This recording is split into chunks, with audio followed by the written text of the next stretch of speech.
8:06, Nashville's Morning News on Super Talk 99.7 WTN for Monday, July 7th of 2025. Hope you're doing well and want to welcome on in to Nashville's Morning News, State Senate Majority Leader Jack Johnson. Good morning, Senator. How are you? Hey, Dan, I'm great. Good morning to you. All right. So I wanted to have you on because this gets really wonky. And I know that, you speak wonk. So you're going to help us because, those of us who have been watching the reaction to the big, beautiful bill, Medicaid, people are going to die, the whole thing. So I wanted to have you on regarding specifically the impacts of the big, beautiful bill on the state of Tennessee when it comes to Medicaid, TennCare, the whole thing. So remember, just for folks, and feel free to drill down a little bit on this, Senator, but Medicaid provides free or low-cost health care to those that are eligible. Our Medicaid is TennCare. The rhetoric on the left is, I saw this in an article, 9 hospitals in Tennessee could close, rural areas could be negatively impacted, and millions could get their benefits cut off. That's a lot of coulds. So, Jack Johnson, what is reality? Well, thanks for the opportunity to try to clear this up a little bit. And I'm certainly not an expert on this, but let me tell you, from my vantage point as a member of the Tennessee General Assembly, first and foremost, we have, I would argue, the best-run Medicaid program in the country. We call it TennCare in Tennessee. It is a Medicaid waiver program, and so it's not necessarily run the way it is run in other states. And our waiver program allows us to employ a number of efficiencies that make us a very well-run program. I heard Congressman Desjardins, he said it very well. We want people to have access to health care when they legitimately cannot get access to it. And the vast majority of people on our TennCare program in Tennessee are children or pregnant women or the elderly who are in nursing homes and can't afford their own nursing home care. If you recall back during the Obamacare debate, there was a big discussion about, are you going to expand Medicaid? Are you going to expand your Medicaid rolls to allow able-bodied working adults on the program? That's what President Obama wanted to do as part of Obamacare. A number of states, including Tennessee, refused to do that. So we don't have a lot of able-bodied working adults on our Medicaid program. So what President Trump is trying to do is go after waste, fraud, and abuse, and we should all celebrate that. There should not be any waste, fraud, and abuse. What I'm telling you is we have little. I'm not going to say it's never going to be zero, but we have very little waste, fraud, and abuse in our program. So I don't expect any significant impacts to our Medicaid program. And is it the same for SNAP benefits? Basically the same answer? It is, but here's the great thing about what they did in the big beautiful bill relative to SNAP benefits is it's going to make it easier for states, and we already had some work requirements. But if you are able-bodied, if you can actually work, then we are going to make you either work, even if it's a part-time job, in order to be eligible for those SNAP benefits. And if you're not working, then we're going to make you demonstrate that you're actively trying to pursue employment. If you are able-bodied, we have a record low unemployment in the state of Tennessee. Again, Congressman Desjardins talked about, I hear the same thing. Businesses in Tennessee are struggling to find employees. There's no excuse for an able-bodied working person to not be working in the state of Tennessee. It may not be the job you want. It may not be the career you want, but you can be working, and you shouldn't be able to collect SNAP benefits if you're able-bodied and not be at least looking for a job. So how do you enforce that? Like, if somebody says, well, I'm looking, and you're looking at this person, able-bodied, they've gone ahead and applied for 20, 25 jobs, but they say that they just can't find anything. At what point is there some sort of an enforcement mechanism to say, you know what, we're calling BS and you got to go out and, figure out how to make it on your own? No more SNAP benefits for you. Yes, absolutely. We have the authority to check in with those employers. The individual who is collecting those benefits is required to provide documentation that they applied for X number of jobs. And if they're not doing that, and we have the authority to follow up and check with those employers. And so we'll call ABC Plumbing Company and say, Joe Smith says he applied for a job here. Did you offer him or her a job? And they say, yeah, we offered him a job. He says he was declined a job. So there are ways to enforce it. And that's a good thing because, again, if you're able-bodied, we understand people go through difficult times, and you should be eligible for some benefits to get you through it, but it should be temporary, and especially when we've created one of the strongest job markets in the entire country right here in Tennessee, there's really very little excuse for an able-bodied person to not be working. Last question on this, because I do find it interesting. Part of the big, beautiful bill is the other option is you can either get a part-time job. 20 hours a week, by the way, is not a lot of working. I'm just telling you. So that's number one. But number two is there is also an offer to, I guess, is it help out in the community, serve the community? Is that option here in Tennessee? So states have the ability to create that option to you can have an education component in there if, for example, you are trying to better yourself by gaining some additional job skills. That's an option that states can employ. And yes, you can also utilize volunteerism in there. I think we should focus more on actually working, supporting yourself, or trying to gain job skills in order to make yourself more employable. Jack Johnson, State Senate Majority Leader, is joining us. One big point of contention with the big, beautiful bill was that the federal government wanted to take away states' rights to regulate AI. I thought this was interesting, and it felt like, they kind of try to sneak this in here. Here in Tennessee, of course, with Nashville and gospel and all the music, that is huge. Now, we just passed the Elvis Act last year to protect artists and their voices and likeness from AI. Were you worried that the federal government was going to try and block states' rights to regulate AI? Because this kind of, felt to me like it suddenly appeared, and it took some people aback because they're like, where in the world did this come from? Yeah, I was very concerned. The House version of the bill, when the House passed it first and then they sent it over to the Senate, they did include a provision in there that created a moratorium on states having any ability to regulate AI. Now, Dan, this is antithetical to everything I believe, and I think you believe, and most of your audience believes. We want states to be laboratories of democracy. We want states to be innovative and do things. I don't like it when the federal government says, hey, states, you can't do this or you can't do that. That's contrary to the 10th Amendment, state sovereignty, and all those very, very important things. We owe an incredible debt of gratitude to our amazing Senator Marsha Blackburn. She led the effort in the Senate to remove that provision from the House bill. She introduced an amendment.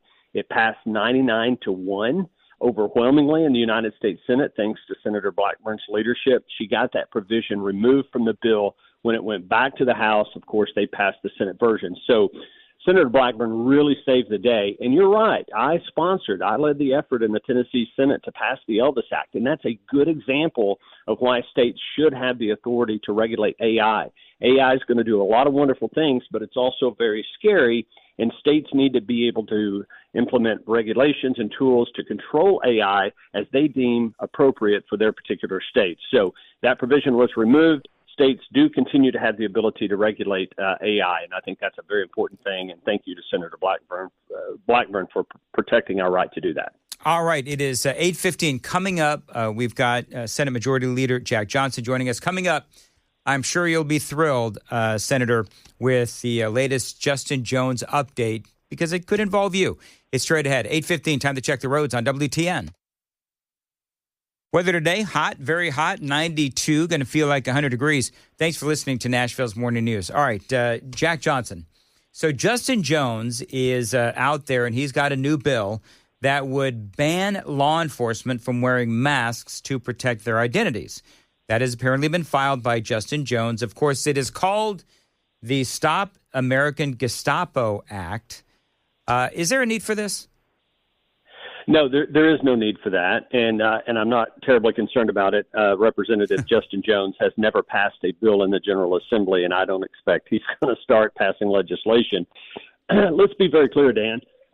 Excuse me. You've been kind enough to have me on your show to talk about this very, very issue, and I've been on with Matt about it as well. The left wants to dox our law enforcement. They want to reveal the identities of our brave men and women at the state, local, and federal levels who are trying to enforce the law. They want to reveal their identities, their names, so that people can go and harass them or maybe even worse, threaten their safety or their safety of their families. We will not stand for that in Tennessee. Law enforcement takes all kinds of different forms. Sometimes you have undercover officers. You have officers who are embedded with gangs to try to learn more about their activities. When officers are out there doing their jobs, the left should not have the ability to reveal their identity or operational details of what they're doing, because that threatens all of our safety and could jeopardize the success of the law enforcement activities.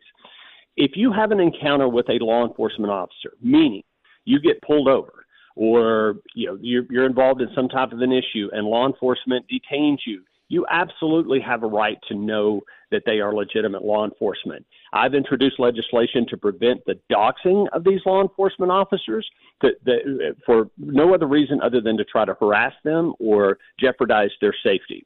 That should not be allowed. Nothing in legislation that I've introduced or ever sponsored in any way impedes the ability of someone who is having a legitimate interaction with law enforcement to know their identity and who they are. This is all for show. It's performative on the part of the left, including Representative Jones, and we're going to continue to protect law enforcement. Love to hear it. All right, one last question. 818 Nashville's Morning News. There is a state petition calling for an end to the grocery tax. Now, I know that this has been spoken about a lot. What's your take?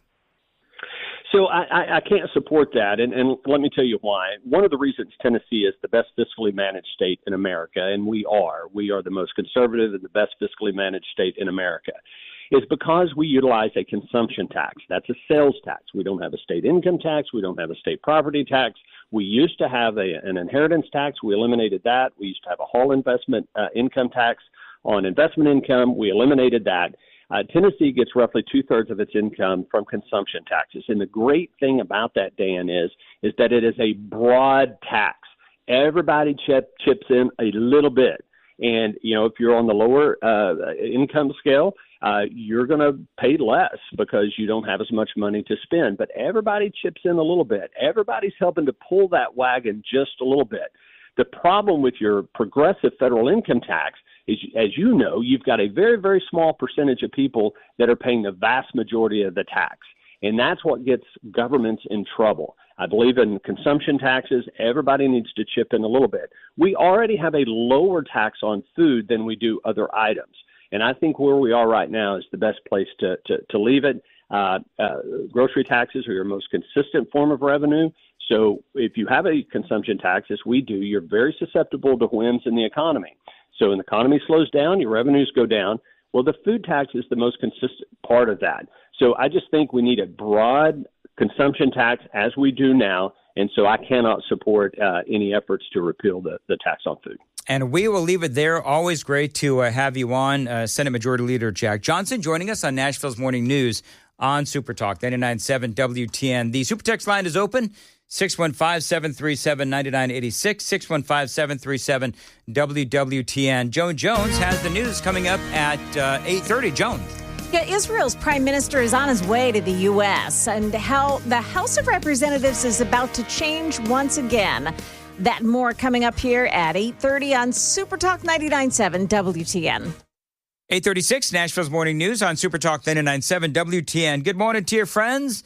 It's time for the crisscross because Chris is finally showing up for work. I know, it's weird. Where in the world have you been? It's weird to be here with you guys in the morning. Yeah. Well, did you have fun in the afternoon? I did. We had a blast. Okay. But nothing compares to the crisscross handoff. I've always said that. I know. It's exactly right. Joan, say hi to Chris. Hey, Chris. What's up, Joan? Wow. I see Chris at church on Sundays. Yeah, I saw Joan yesterday. Oh, whatever. All right, fine. Be that way. Real quickly, because I spoke about my July 4th. Joan, what did you do for the 4th of July? I mean, honestly, not a whole lot. We were in Murfreesboro at our son's home, and, there's babies involved, so they have to go to sleep at a certain time. So it wasn't like we went out to go see a big fireworks display. But what we did was just walk down the driveway, and so many people in the neighborhood had really professional looking fireworks displays going on. Yep. I mean, we could stand in one place and watch 6 or 7 different fireworks displays all around us. It was crazy cool. Now, Chris, and we'll get you in a second, KGB, but So just so you know, like way before you were born, Joan and I remember when all we had was sparklers. Oh, is that so? And now you can just light these things off and it looks like it's really professional. It does. Yep, that's what we did. Is that what you did? Yeah, we had our own in the back little common area. What?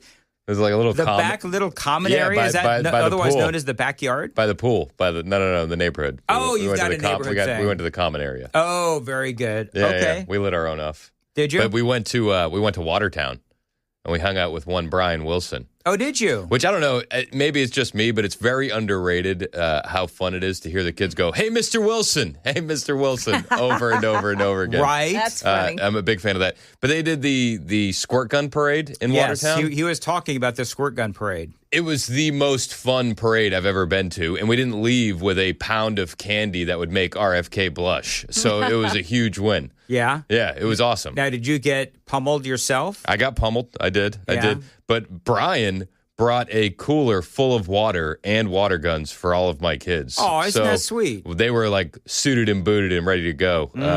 And then Brian said to my oldest, he goes, now Brooks, in his very Oh, I Brian know. Stern voice. Yes. There's going to be some politicians I'm going to need you to shoot with that water gun. and my 7-year-old, without missing a beat, says, "You just point out the Democrats, Mr. Wilson, and I'll get them." Oh, Love that kid. that is awesome. Very good. So you had, so it We sounds had a like blast. you had good fourth. Yeah. KGB, real quick, what did you guys do? So I was with my family to start. We had tri-tip. I know that's not a known meat around this area, but it's amazing. Tri-tip? If you ever get a tri-tip cut of beef, You've you're never had in- tri-tip? you're- No, you I've know, never even heard of it. in Oh, my that- goodness in the gracious. South, it's not known here.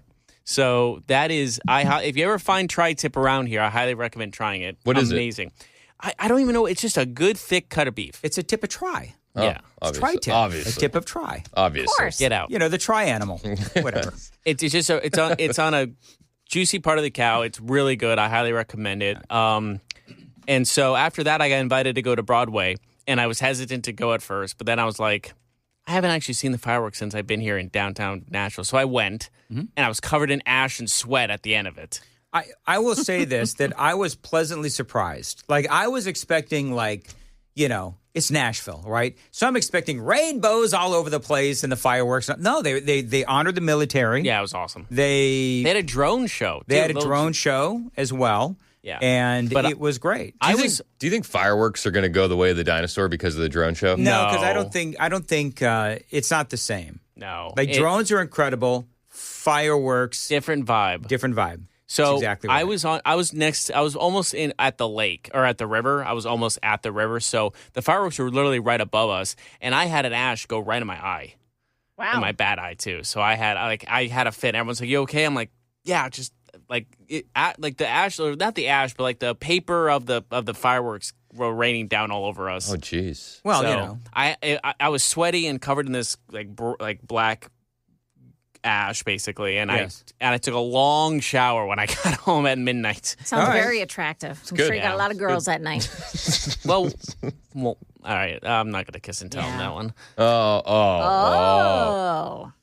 So apparently there were more fireworks than just in the sky. Right. Oh. I plead the fifth on that one. All right, very good.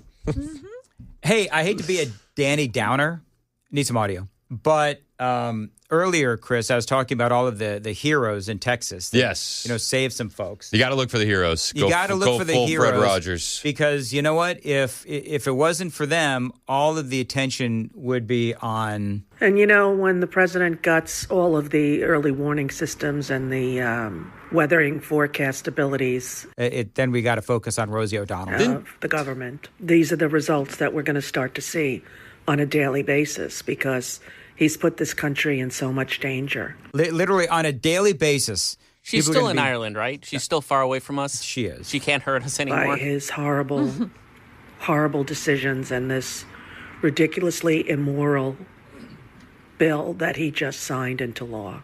As Republicans cheered, people will die as a result, and they've started already. Shame on him. Shame on every GOP sycophant who's listening and following the disastrous decisions of this mentally incapacitated POTUS. So the best Shut part. up, you obnoxious Joe Biden woman. The best part of all of that is that Trump didn't do anything to harm the abilities of the weathercasters to do what they needed to do that night. They had not only sufficient staffing, they had additional staff that night. So that's according to the Associated Press. The National Weather Service office in New Braunfels, Texas, had extra staff on duty, where the office would typically have 2 forecasters on duty during bad weather. They had 5 on staff.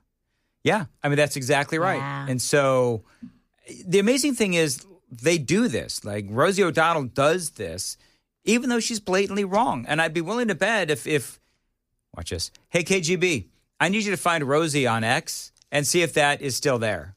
I can't do that to myself. So I can't look at her. I have to look at her face. Because I need to know if it's still there. Because you would think that if you posted that and then you realized that you were wrong, that you would take down the video. Yeah, you'd think. You would think. Doubtful. So we'll have to see. By the way, Joan and I were talking about CNN and how CNN did the same thing. Listen to Dana Bash. 2 Texas National Weather Service offices involved in forecasting and warning about flooding on the Guadalupe River are missing some key staff members. A director of the NWS union told CNN that the Austin San Antonio office is missing a warning coordination meteorologist due to the Trump administration's buyouts. Do you have any indication whether those or other cuts helped play a role in the fact that the people in the flood zone were not prepared and certainly not evacuated? I mean, clearly. I love how she said due to the buyouts. Anything else that the cuts did, you know? Yep. That person left on their own accord. Well, and they're talking to a union member. Right. You know what I mean? So Yes. there is that as well. And Dana Bash, right after the hurricane in Eastern Tennessee, Western North Carolina, she went on the air and said, please don't blame Joe Biden and FEMA for this. Oh, did she? Moments after. I seem to like the rain was still Honestly. falling. And she said, listen, it's not Joe Biden's fault. I love that Joan called Dana Bash a tool.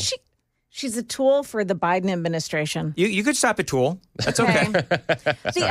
So the National Weather Service issued a flood watch for Kerr County 12 hours in advance, and then issued a flash flood warning 3 hours before the Guadalupe River began to swell. And they issued a flash flood emergency. So part of the problem, they're trying to figure it out, but part of the problem is, okay, so In the middle of the night. all of the proper warnings and watches were issued, including an emergency warning.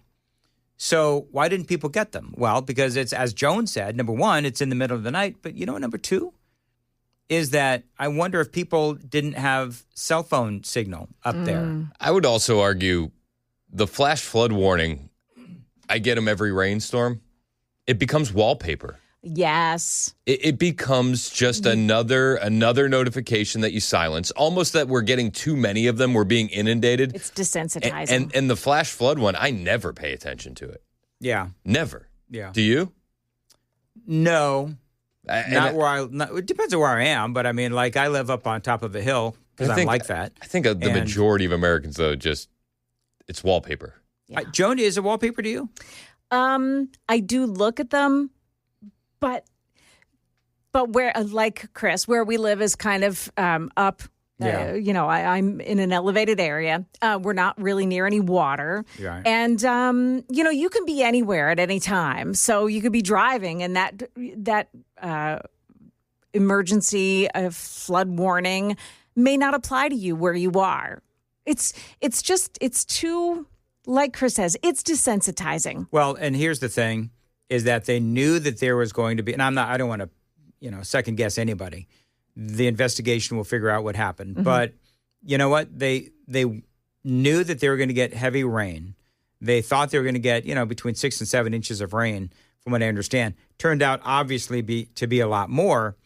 But this is Texas. And Texas, this happens in Texas. This happened in Texas in, there's 3 or 4 other of these kinds of floods where you get all of this. And so I think I saw one old newscast. It was from the 70s or the 80s, but it was the same town with the same camp and campers being. 87, 2002, 2007, 2015. So this happens. And so So why are people building right on the river like that? You know, there should be more regulations, and I hate regulations, but shouldn't they insist that people build structures away from the shores of a river I would think that so. routinely overflows? Or when you're talking about Would you consider that routinely if it's 87, 02, 15, 25? you know, if you got dozens of dead kids. Yeah, I think it would be cause. But Chris brings up a great point. Yeah. Because in some of these floodings from earlier, they did have, you know, I don't know if it was to this amount, but they did have fatalities there as well. So I don't know what the answer is, but it's almost like they need somebody at the camp to be awake, to be watching all of the floods and the warnings, because they did come out with emergency flood watch or whatever it was right before it happened. Yep. So, I mean, it's horrible. Also, by the way, horrible is the social media that came out. Cry harder. Texas deserves it, wrote one person on X. It's not awful. It's what Texas deserves, wrote another. Here's another one. Ruh-roh, Texas, what you going to do? There is no FEMA to pick you up by your bootstrap. They gave it all to ICE. Oh, FEMA doesn't go to Trump supporter houses anyway. That's true. Here's another one. Texas deserves every flood God has spoken, and it hates Texas. I mean, this is what the left does. So, anyway, we'll continue to talk about that, I'm sure, throughout the day. Yeah, I mean, it's a bummer of a story. It is a bummer of a story. You've got not such a bummer of a story. It's kind of an odd and peculiar story. How can people see this, by the way? I'll retweet it out on my X account at Chris Hand on air. Wait, send it to Joan first. Can you send Joan? Are you on your phone? Yes, I am. I want to get Joan's reaction to what Chris is going to send to you, and then he'll go ahead and post it on his X as well. Am I not involved? Can he send it to me as well? You can send it to KGB. Nah, I'm not gonna. I trusted you, man. Did you look at Rosie O'Donnell's Twitter page? Well, I can't find it. I think it's gone because I just keep seeing the reposting. Okay. Because everyone's reposting it. Okay. Well, we all know that New York City is very famous for art. Yes. Oh, I saw this. They've done a lot of statues recently. Their public art continues to just amaze and wow the passerbys, and they have a new one. It's called the Foot Fountain. Oh, The Foot Fountain. Weird. But the problem with the Foot Fountain is it looks like another member of the male anatomy. Which is a little bit up above the knee. Oh, I didn't even think of that. Yeah. And the worst part is that this yeah. statue squirts from the top. Yeah. Why the tongues though? I don't get that part. If you want to see this statue, it's on my X Is that account at Chris tongues Hand on on air. the Yeah, side of it? it's mouths with tongues sticking out. Oh, okay. And you can sit and pedal to make it squirt. Yeah, you have to work for it. Clip that. Okay. Clip that. The sculpture is going to be on display on the West Side's High Line through May 2026. Argentine artist Mika Rottenberg said Foot Fountain Pink is an overindulgent creature for my drawings. Overindulging? It first appeared as a small sculpture while I was doing some craft work with my daughter during the pandemic. It's a weird family.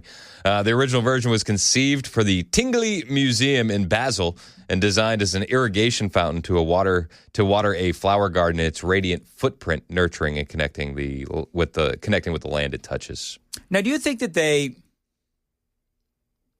Yep, I'm looking at it. Clearly they know that this looks like male anatomy. Yeah, of course. Yeah. They're perverts. It's like the guy that did the Obama painting and hidden all the sperms. Remember that? No. You don't remember that? The official Obama portrait? No. You never saw that? No. You got to look that up. The one where he's sitting in front of all the greenery? Yeah. Okay. Yeah, the artist hid in a bunch of like sperms.